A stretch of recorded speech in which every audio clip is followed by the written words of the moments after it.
ఆ ఒక్క క్షణం కూడా వేస్ట్ చేయకుండా చదవాలంటే మరి మరి మోతి పగులుద్ది.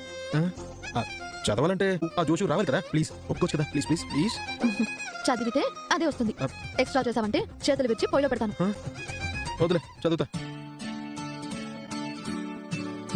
అక్కడ ఏదో జరుగుతుంది. అమ్మో సాగసీత చదివించేస్తుంది. ఇంటికి దూరంగా బయటకు వచ్చి చదువుతున్నారంటే ఆ మావి గారికి తెలియకుండా చదువుతున్నారు.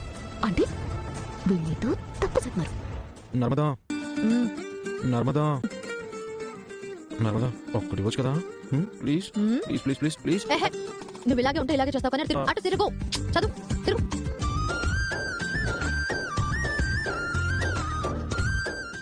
మీ ఇద్దరిని మావయ్య గారికి ఎలా పట్టిస్తాను? ఎలా చెప్పాలి? చెప్తాను చెప్తాను చెప్తాను చెప్తాను సంగతి.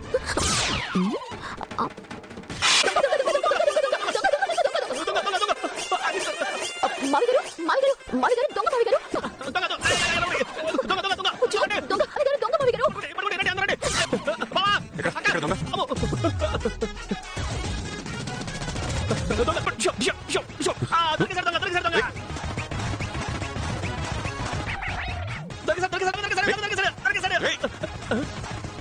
నువ్వు దొంగ సిగరెట్ బాబా నీటిలో దొంగతనం చేయడానికి నువ్వు దొంగ కాదులే. దొంగ వేరే వాడు ఉన్నాడు. మావిగారండి మావిగారు నేను వంటగదిలోకి వెళ్ళి మంచులు తాగుతూ అలా చూసానండి. దొంగ దొంగ అలా ఈ పక్కకు పారిపోయారండి. నాకు తెలిసి ఖచ్చితంగా ఇంటి బయట దాక్కుంటారండి మావిగారండి. యూ సెడ్ 100% కరెక్ట్ అమ్మా. కప్ప కోసం వచ్చేదానికి వచ్చిన దొంగ చాలా జాగ్రత్తగా నక్కి దాక్కుంటారు. అందుకే వెళ్ళా దొంగకి 3 చెరువులు నీళ్ళు తాగించాలి. బయట చూడు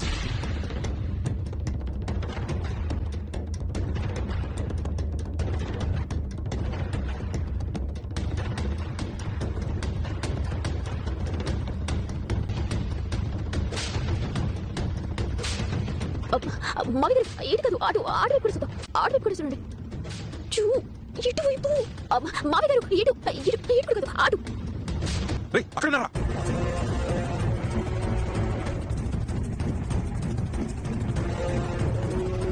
నడిపో.